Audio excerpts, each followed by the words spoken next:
Ora, o livramento do povo de Deus.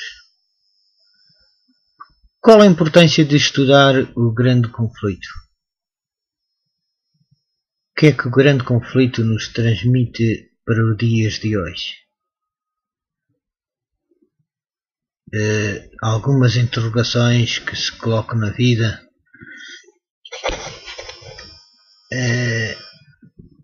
que poderemos encontrar resposta no grande conflito, uma luta entre o bem e o mal, uma luta que começou no céu, uma luta entre Cristo e o diabo, ou seja, entre Cristo e Satanás, uma luta que começou no céu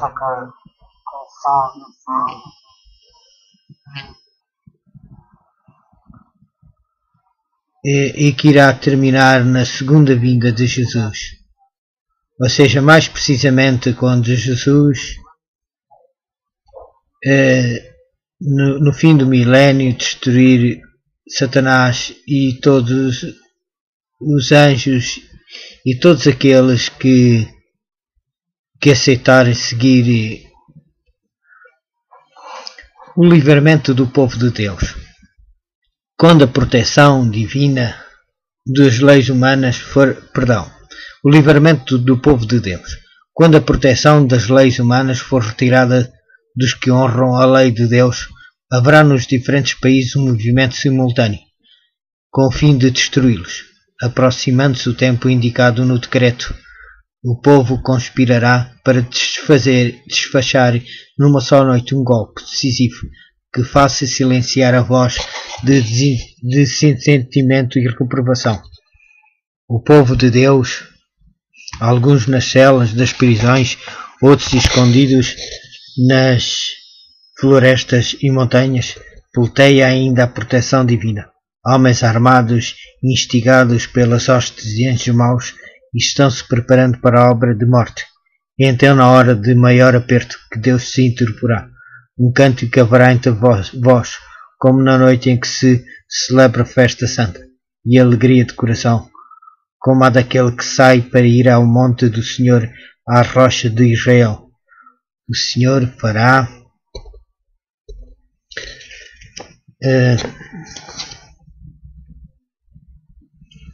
o Senhor fará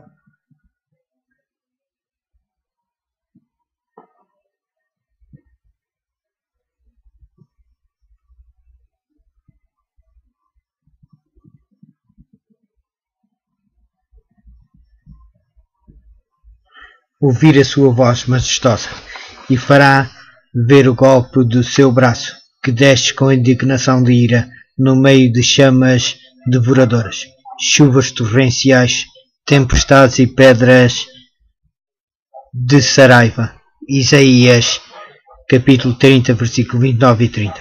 Multidões de homens maus estão prestes a cair sob a presa, quando um denso negror mais intenso do que as trevas da noite cai sobre a terra. Então o arco-íris atravessa os céus e parece cercar cada um dos grupos em oração.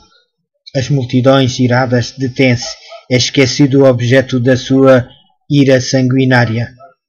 Contemplam o símbolo da aliança de Deus, anelando pôr-se ao amparo do seu fulgor. É ouvida pelo povo de Deus uma voz, dizendo: olhai para cima, como Estevão, erguem os olhos e veem o Filho do Homem no seu trono.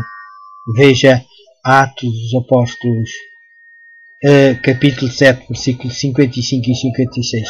Divisam os sinais da sua humilhação e ouvem o pedido. A minha vontade é que onde eu estou estejam também comigo os que me destes. João, capítulo 17, versículo 24. Ouve-se uma voz dizendo: eles vêm, santos, inocentes e incontaminados. Guardaram a palavra da minha paciência, e à meia-noite que Deus manifesta o seu poder para o livramento do seu povo. O sol aparece resplandecendo na sua força. Sinais e maravilhas se seguem. Os ímpios contemplam a cena com terror, ao passo que os justos veem os sinais do seu livramento.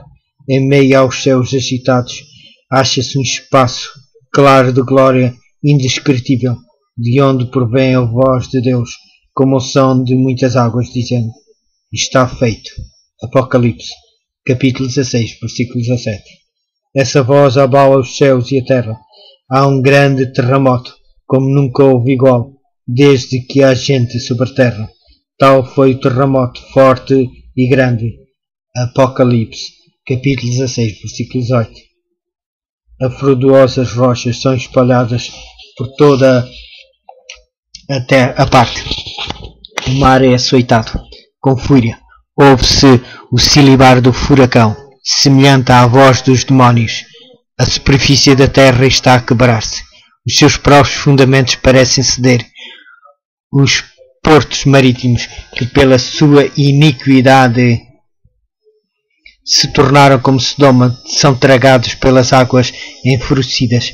Babilônia a grande vem em lembrança diante de Deus, para lhe dar o cálice do vinho do furor da sua ira.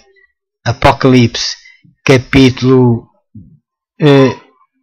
16, versículo 19.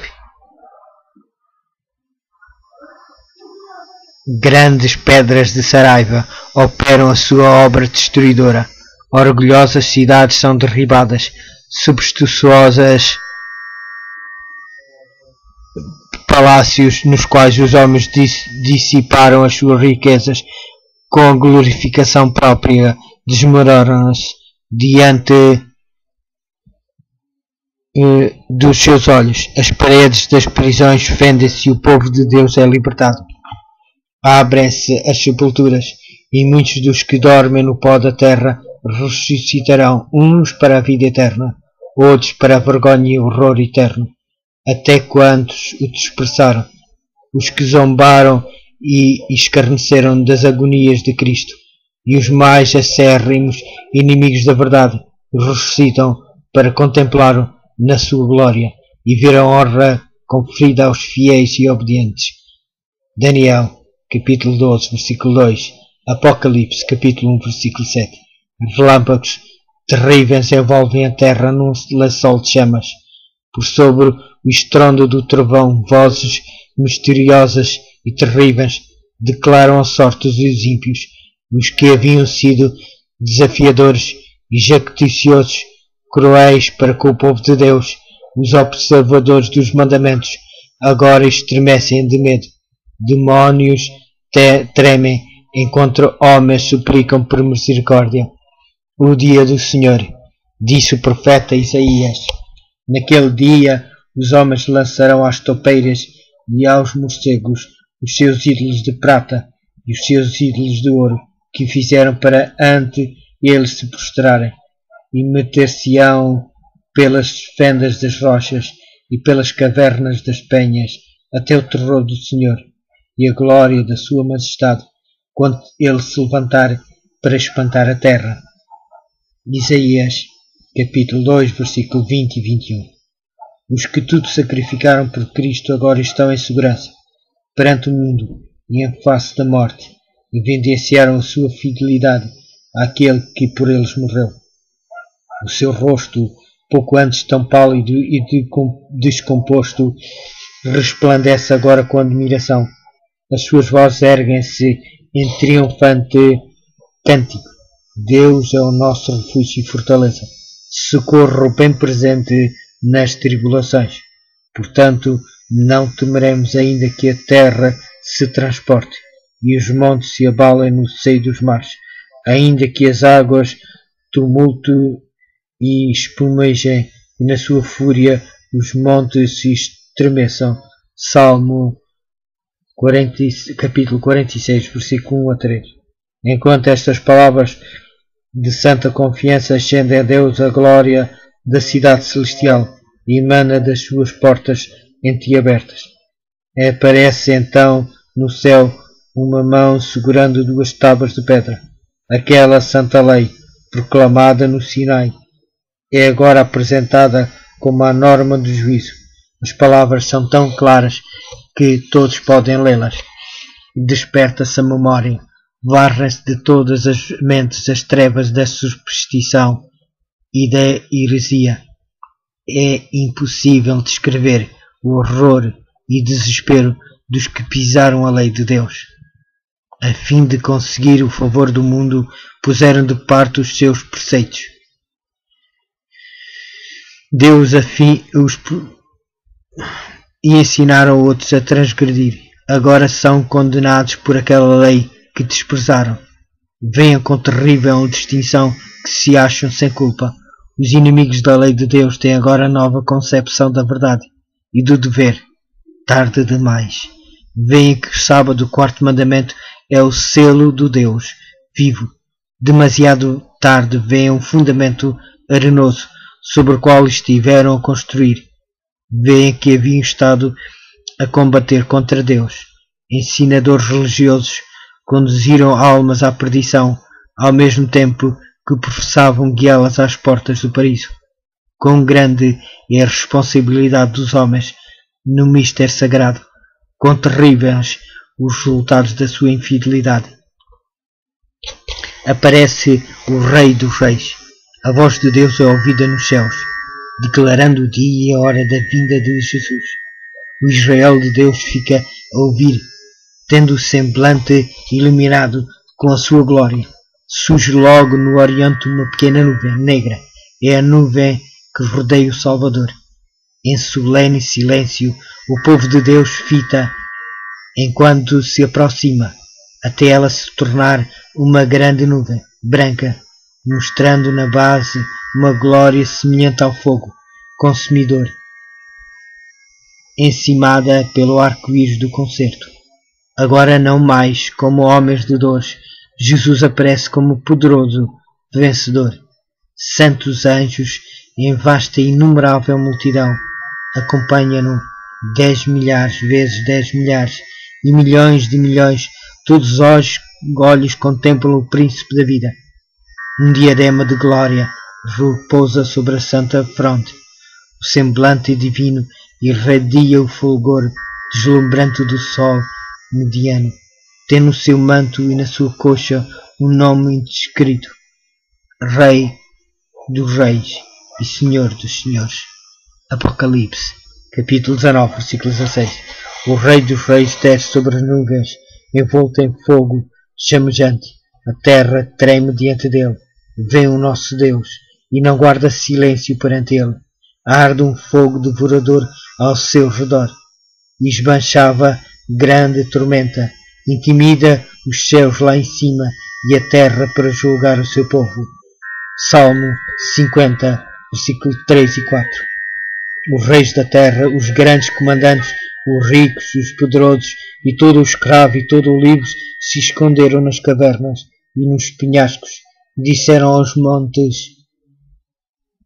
e aos rochedos: cai sobre nós e escondei-nos da face daquele que se assenta no trono e da ira do Cordeiro, porque chegou o grande dia da ira deles, e quem é que pode suster-se? Apocalipse, capítulo 6, versículo 15 ao 17.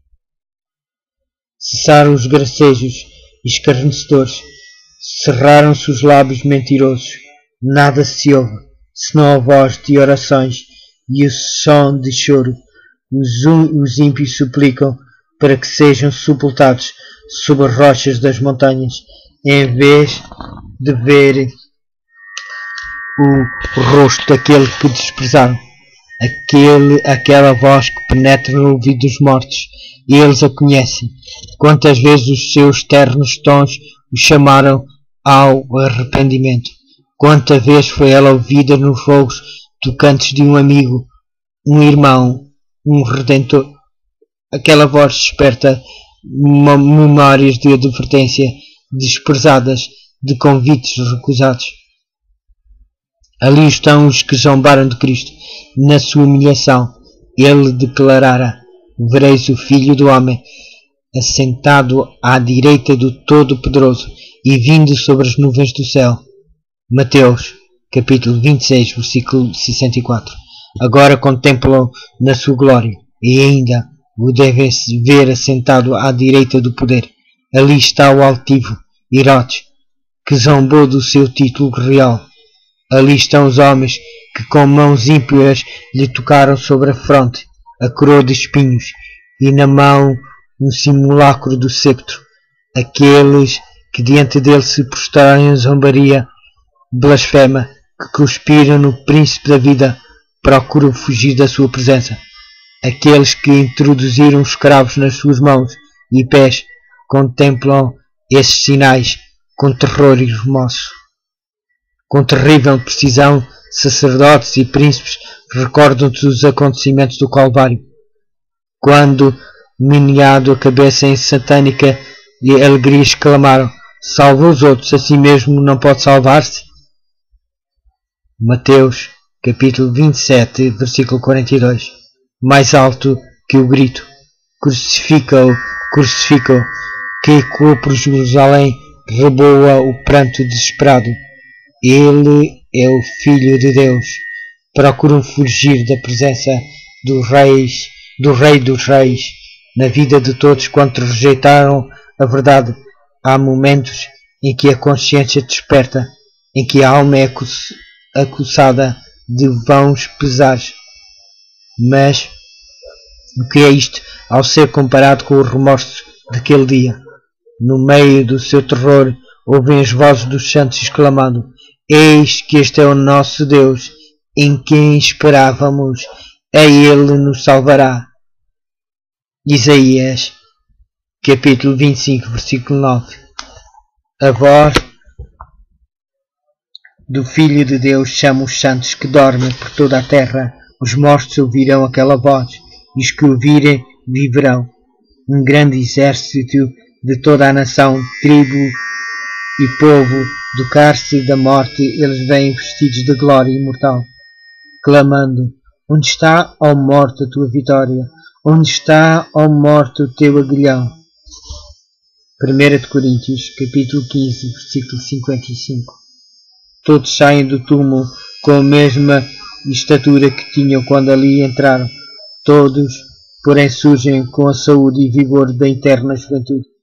Cristo veio para restaurar aquilo que se havia perdido. Ele mudará o nosso corpo vil e o modelará conforme o seu corpo glorioso. A forma mortal e corruptível, uma vez poluída pelo pecado, torna-se perfeita, bela e imortal.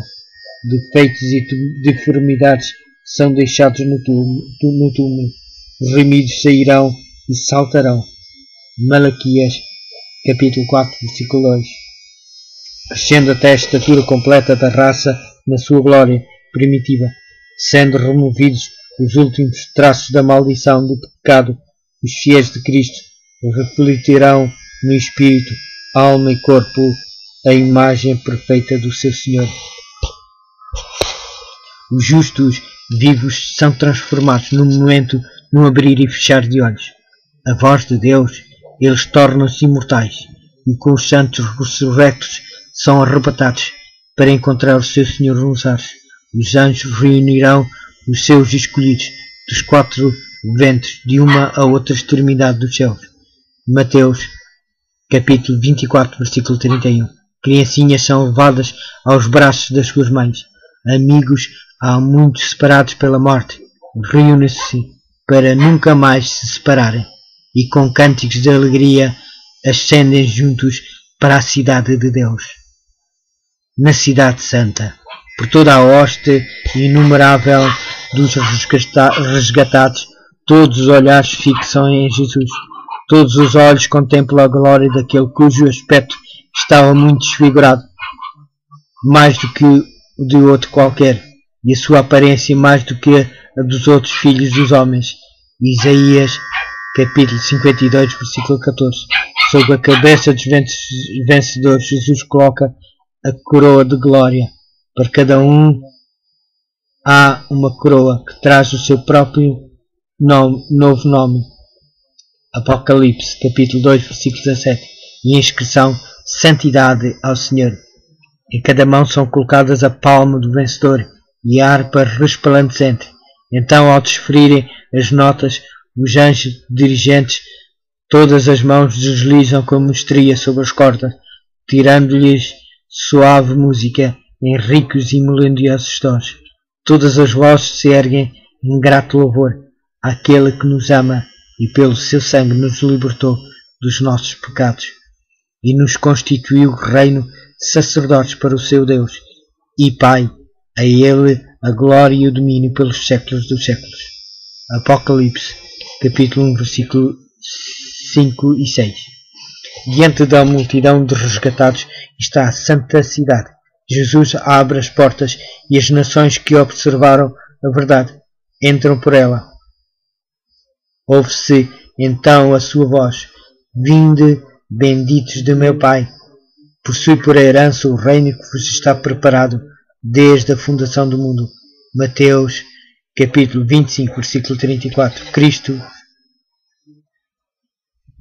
apresenta ao Pai a aquisição do seu sangue, declarando: Eis aqui estou, eu e os filhos que Deus me deu. Guardava-os no teu nome que me deste e protegi-os.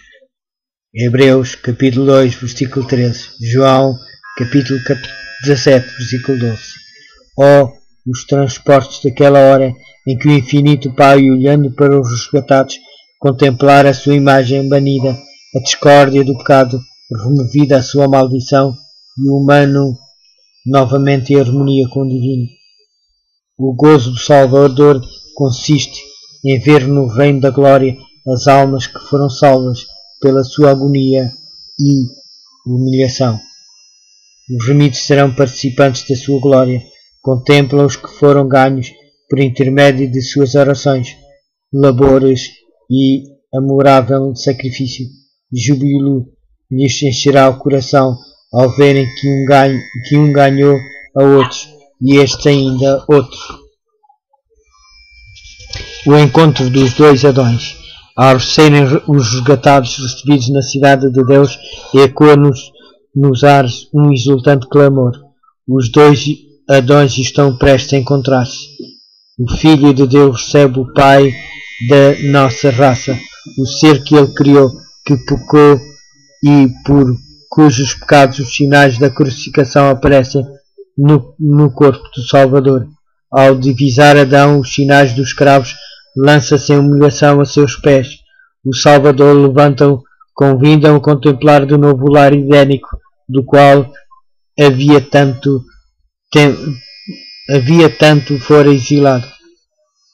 A vida de Adão fora cheia de tristeza, cada folha a murchar, cada vítima do sacrifício, cada mácula na pureza do homem era uma lembrança do seu pecado.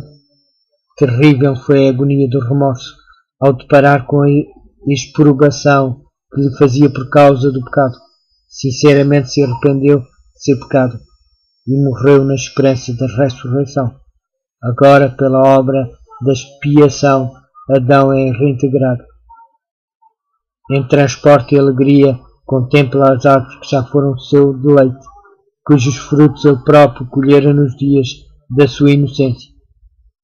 Vê as videiras que a sua própria mão tratara, as flores que com tanto prazer cuidara. Isto é efetivamente o Éden restaurado. O Salvador leva-o à árvore da vida e manda-o comer. Contempla ele uma multidão da sua família resgatada. Lança então a sua coroa aos pés de Jesus e abraça o Redentor. Dedilha a harpa e pelas abóbodas do céu ecoa o cântico triunfante. Digno é o Cordeiro que foi morto. Apocalipse, capítulo 5, versículo 12. A família de Adão lança as suas coroas aos pés do Salvador, inclinando-se perante ele em adoração. Anjos choraram a quanto da queda de Adão e rejubilaram ao abrir Jesus a sepultura a todos os que creram no seu nome. Contempla agora a obra da redenção e une as suas vozes em louvor. Sob o mar de vidro mesclado de fogo, acha-se reunida a multidão dos vencedores da besta, da sua imagem e do número do seu nome. Os 144.000 que foram remidos dentre os homens estão cantando um novo cântico, o cântico de Moisés e do Cordeiro. Apocalipse, capítulo 15, versículo 2 e 3. Ninguém senão os 144.000 podem aprender aquele cântico, pois é o cântico da sua experiência e jamais alguém teve experiência semelhante. São eles os seguidores do Cordeiro, por onde quer que vá. Estes, tendo sido transladados dentre os vivos, são primícias para Deus e para o Cordeiro. Apocalipse, capítulo 14, versículo 4. Passaram pelo tempo de angústia, qual nunca houve desde que houve nação. Suportaram a aflição do tempo de angústia de Jacó. Permaneceram sem cessor durante o derramamento final dos juízos de Deus. Eles lavaram suas vestiduras e as alvejaram no sangue do Cordeiro. Não se achou mentira na sua boca. Não tem a mácula diante de Deus. Jamais terão fome. Nunca mais terão sede. Não cairá sobre ele o sol, nem ardor algum, pois o Cordeiro que se encontra no meio do trono os apacentará e os guiará para as fontes da água da vida. E Deus lhes enxugará dos olhos toda a lágrima. Apocalipse, capítulo 7, versículo 14. Apocalipse, capítulo 14, versículo 5. Apocalipse, capítulo 7, versículos 16 e 17. Os remidos na glória. Em todos os tempos, os escolhidos do Salvador andarão por veredas estreitas. Foram purificados na fornalha da aflição. Por amor de Jesus, suportaram ódio, calúnia e abnegação e amargo desapontamento. Compreenderam a magnanimidade do pecado, o seu poder, a sua culpa, as suas desgraças. Para ele, olharam com aversão uma intuição do sacrifício infinito feito para reabilitá-los. Humilha-os e enche-lhes o coração de gratidão. Muitos amam, porque muito foram perdoados. Veja Lucas, capítulo 7, versículo 47. Havendo participado dos sofrimentos de Cristo, estão aptos para serem comparticipantes da sua glória. Os herdeiros de Deus vieram das águas furtadas, das choças, dos calabouços, dos cadafalsos das montanhas, dos desertos, das cavernas. Eles eram desamparados, aflitos e maltratados. Milhões desceram ao túmulo, carregados de infâmia, porque recusaram render-se a Satanás. Mas agora não são mais aflitos, dispersos e opressos. Acham-se agora com vestes mais ricas do que já gozaram os mais honrados da terra, e coroados com diademas mais gloriosos do que os já foram colocados nas frontes de monarcas terrestres. O Rei da Glória enxugou as lágrimas de todos os rostos. Derramaram um cântico de louvor, claro, doce e harmonioso. A harmonia reboa pelas abóboras do céu. Ao nosso Deus que se assenta no trono e ao Cordeiro pertence a salvação. E todos respondem: Amém. O louvor e a glória e a sabedoria e as ações de graça e a honra e o poder e a força sejam ao nosso Deus pelos séculos dos séculos. Apocalipse, capítulo 7, versículo 10 e 12. Nesta vida podemos apenas começar a compreender o maravilhoso tema da redenção. Com a nossa compreensão finita, podemos considerar muito encarecidamente a ignomia e a glória, a vida e a morte, a justiça e a misericórdia que se encontram na cruz. Todavia, com o máximo esforço da nossa faculdade mental, deixamos de aprender o seu completo significado. O comprimento e a largura, a profundidade e a altura do amor que redime não são senão palidamente comprometidos. O plano da redenção não será plenamente compreendido, mesmo quando os resgatados virem como são vistos e reconhecer como são reconhecidos antes através das eras eternas. Novas verdades desdobrar-se-ão de contínuo à mente cheia de admiração e deleite. Embora os pesares, dores e tentações da terra estejam terminados e removidos as suas causas, o povo de Deus terá sempre um conhecimento distinto e inteligente do que causou a sua salvação. A cruz será o cântico dos remidos por toda a eternidade. Em Cristo glorificado, eles contemplarão a Cristo crucificado. Jamais se olvidará que a majestade do céu se humilhou para levantar o homem caído. que ele arrastou a culpa e a agonia do pecado e a ocultação da face do seu Pai, até que as misérias de um mundo perdido lhe quebrantaram o coração e aniquilaram a vida. O Criador de todos os mundos deixou de lado a sua glória por amor ao homem. E isto despertará eternamente a admiração do universo ao olharem as nações dos salvos para o seu Redentor e saberem que o seu reino não terá fim, irrompem num hino arrebatador. Digno é o Cordeiro, que foi morto e nos remiu para Deus com o seu muito precioso sangue. O mistério da cruz explica todos os outros mistérios. Ver-se-á que aquele que é infinito em sabedoria não poderia idear plano algum para nos remir, a nascer o sacrifício do seu Filho. A compreensão deste sacrifício é a alegria de povoar a terra com seres resgatados, santos, felizes e imortais. É tal o valor de cada alma que o Pai está satisfeito com o preço pago. É o próprio Cristo, contemplando os frutos do seu sacrifício, também exulta. O grande conflito.